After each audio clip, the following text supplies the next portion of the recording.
Marves Podcast, arungi lebih dalam. Hai tim Marves, kembali lagi di Marves Podcast. Di edisi kali ini bersama aku Aya, kita akan membahas sesuatu yang pasti tim Marves tuh nggak bisa lepas dari kehidupannya sehari-hari, yaitu adalah media sosial. Kita sudah menghadirkan pakarnya nih tim Marves. Mungkin tim Marves ada yang suka lihat di Twitter, suka lihat di Instagram. Siapa sih sebenarnya orang yang ada di samping aku ini? Boleh silahkan perkenalan dulu. Terima kasih Aya sudah mengundang saya di Marves Podcast. Halo tim podcast Marves, saya Ndoro Kakung. Saya adalah kreator digital atau kreator konten, tapi juga bekerja sebagai konsultan komunikasi independen. Saya punya akun Twitter dan Instagram di namanya @ndorokakung. Jadi silahkan kalau ada yang mau follow. Nah, menarik jadi tim Marves kalau sebelum melanjutkan podcast ini mau pause dulu, nge-stop Ndoro Kakung dulu. Ya, nah, mantap. jadi ini sesuai channelnya ya Ndoro Kakung ini kan adalah YouTube-nya atau podcastnya dari pemerintahan nih. Nah, mungkin Ndoro Kakung boleh share nih ke tim Marves semua di sini. Sebenarnya pentingnya dan manfaatnya buat instansi pemerintah punya media sosial tuh apa sih gitu? Ya, pertanyaan yang menarik Ayah, karena justru inilah suatu kesempatan besar ya, di mana untuk pertama kali dalam sejarah teknologi pemerintah itu punya satu kanal komunikasi yang bisa dikelola secara mandiri, secara pribadi. Dan ini sangat bagus karena media sosial sebagai salah satu kanal komunikasi publik adalah tempat di mana pemerintah bisa menjangkau publik, menjangkau audiens secara langsung, tidak melewati perantara media massa. Pemerintah juga punya kesempatan untuk mengajak publik berpartisipasi, melakukan interaksi ya melalui media sosial. Ini kan buat publik sebuah kemajuan besar ya, karena selama ini tantangannya kan justru adalah bagaimana publik bisa menyampaikan atau berpartisipasi, berinteraksi dengan pemerintah. Itu sesuatu yang tidak mudah. Karena yang namanya pemerintah itu siapa? Nggak jelas bentuknya. Tapi dengan media sosial, melalui akun-akun media sosial pemerintah, jadi publik bisa berinteraksi langsung. Mau tanya soal investasi bisa ke Menko Marves atau Kementerian Investasi di bawahnya ya. Mau tanya soal pariwisata ke Menko Marves juga bisa. Bisa juga, atau ke Kemenparekraf langsung. Betul. Dan seterusnya. Jadi ini media sosial sangat penting menjadi penyambung lidah pemerintah kepada masyarakat.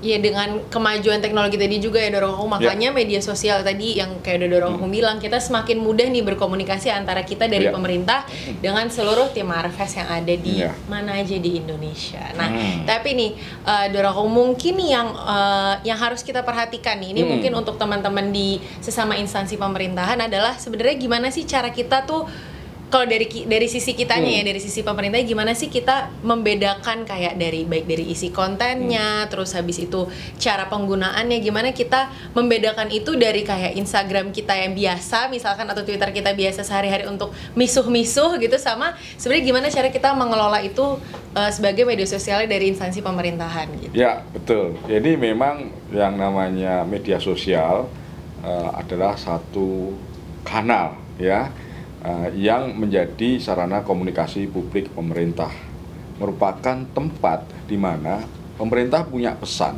ya, sesuatu yang harus dikomunikasikan kepada publik melalui media sosial. Ada beberapa hal yang harus diperhatikan ya. Tentu saja yang pertama adalah itu pengelolaannya harus profesional ya, namanya lembaga resmi pemerintah itu harus dikelola secara profesional. Itu jadi dasar dari bagaimana berkomunikasi di media sosial. Selain itu ya, yang hal-hal ya do and don'ts, panduannya itu ada dua, yaitu strategi komunikasinya harus tepat. Dan strategi konten mengelola media sosial juga harus diperhatikan. Dari strategi komunikasi, ya, akun pemerintah harus jelas tujuan berkomunikasi kepada publik melalui media sosial itu Untuk apa? untuk apa, harus tahu dulu tujuannya gitu. Yang kedua, kepada siapa atau target audiensnya, itu juga harus rumuskan. Karena ya. tentu setiap instansi pemerintah punya Semua audiens yang berbeda-beda. betul ya. punya target yang berbeda-beda. Kemudian yang ketiga, platform yang dipakai itu apa? Ya, media sosial ada banyak. Betul. Tidak perlu pemerintah mempunyai atau aktif di semua Semuanya. platform. Akan banyak sekali. Pilihlah platform-platform yang paling populer, paling banyak penggunanya di Indonesia. Yang berikutnya adalah penjadwalan. Nah, ini penting ya. Namanya juga media komunikasi untuk menyampaikan pesan gitu. Kan perlu diatur juga kapan saatnya harus disampaikan, kapan tahan diri dulu. Tidak serta-merta ada kejadian atau ada pesan yang harus disampaikan pada saat itu juga. Meskipun bisa juga ada pesan-pesan yang memang harus segera sifatnya. Ya. Nah, tapi di media sosial aturan pertama adalah ya, kita mengelola media sosial berdasarkan atau harus mempertimbangkan yang namanya algoritma dan metrik sosial, social metrik. Ya, Mungkin itu yang jarang diperhatikan ya, oleh atasan maupun sesama pengelola media sosial. Ya, siapapun yang mau menggunakan media sosial sebagai sarana komunikasi harus memahami bahwa yang berlaku adalah hukum algoritma dan social metrik atau metrik sosial. Itulah yang akan menjadi ukuran kinerja kita, keberhasilan komunikasi atau kegagalan komunikasi publik di media sosial. Jadi itu harus dipertimbangkan. Lalu untuk strategi kontennya, tadi ada strategi komunikasi, strategi kontennya.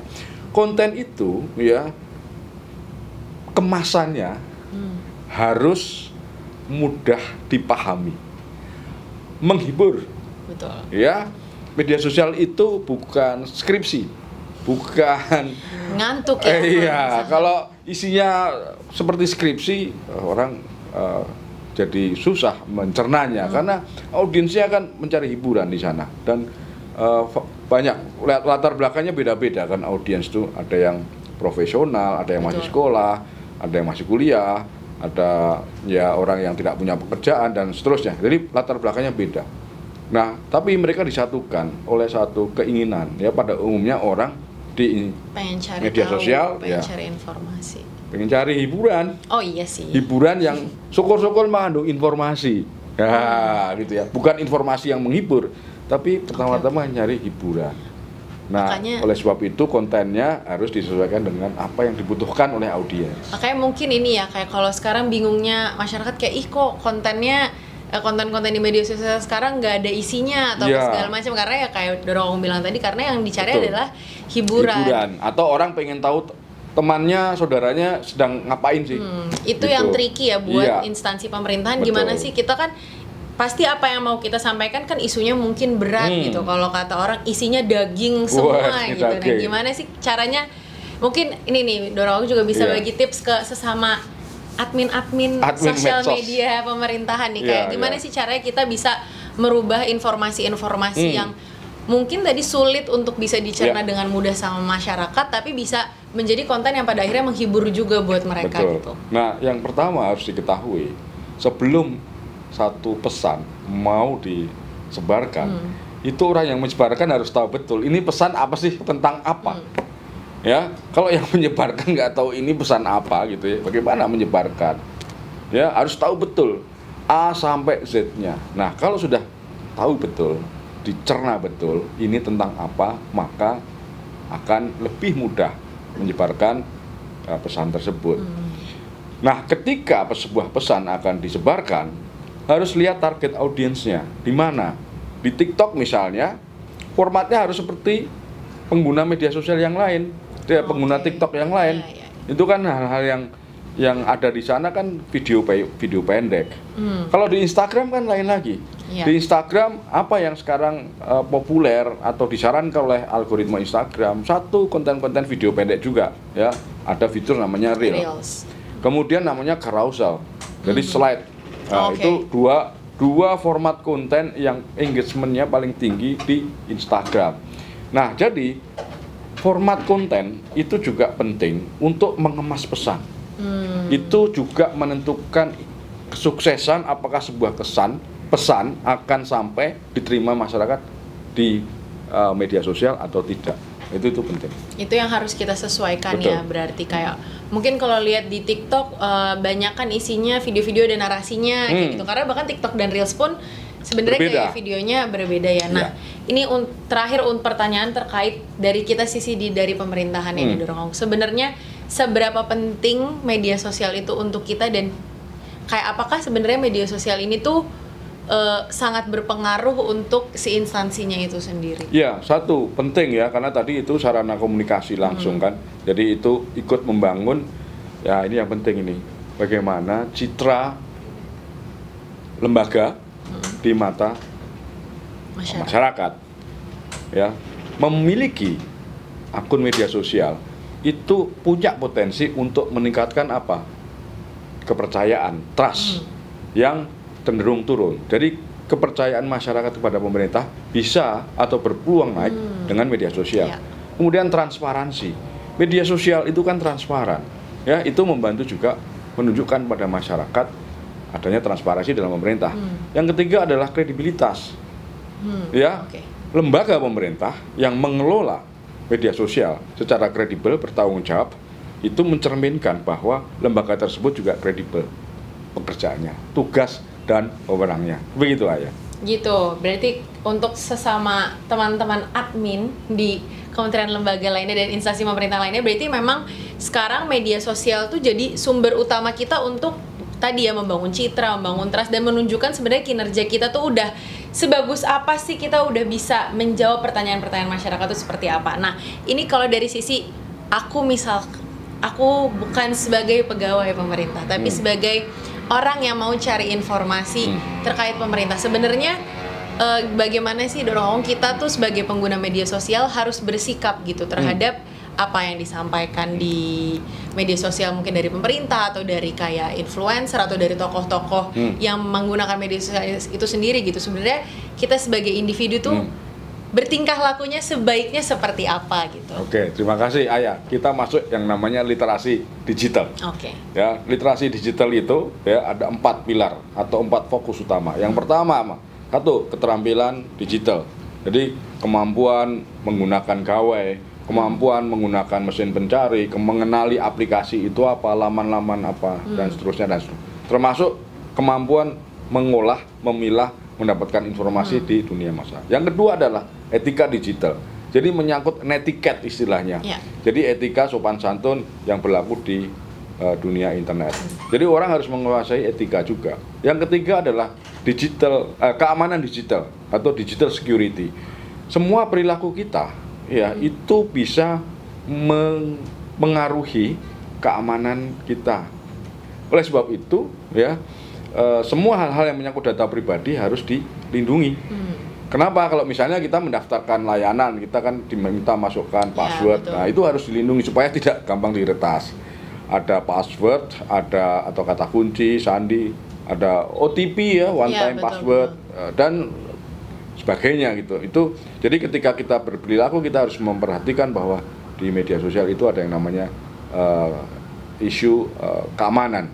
Yang terakhir adalah budaya digital. Bagaimana perilaku kita di media sosial itu ya sebaiknya sesuai dengan budaya di Indonesia, mengembangkan nilai-nilai ideologi kita Pancasila. Jangan sampai apa yang kita lakukan di media sosial itu bertentangan dengan nilai-nilai kebangsaan dan Pancasila. Jadi itu aja pedomannya 4. Jadi walaupun di media sosial misalkan kita bisa berlindung di balik akun-akun anonim atau apapun itu, kita tetap harus berbudaya dan beretika yang baik ya gitu tuh Tim Marves pesannya. Nah, terakhir nih Doro, kamu terakhir banget terkait media sosial apa, jadi bukan tips and trick ya, kayak lebih ke pesan-pesan panduan gitu ya, pesan-pesan panduan. Mungkin ada yang lagi mau belajar jadi konten kreator atau ada yang maunya jadi penikmatnya diam-diam aja nih tapi ngikutin media sosial terus gitu. Mungkin apa nih yang mau Doro kamu sampaikan ke Tim Marves?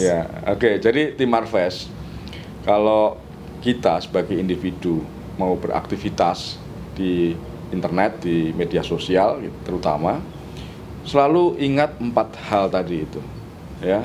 Atau 4 hal itu harus kita kuasai. Kita harus punya keterampilan dasar 4 tadi.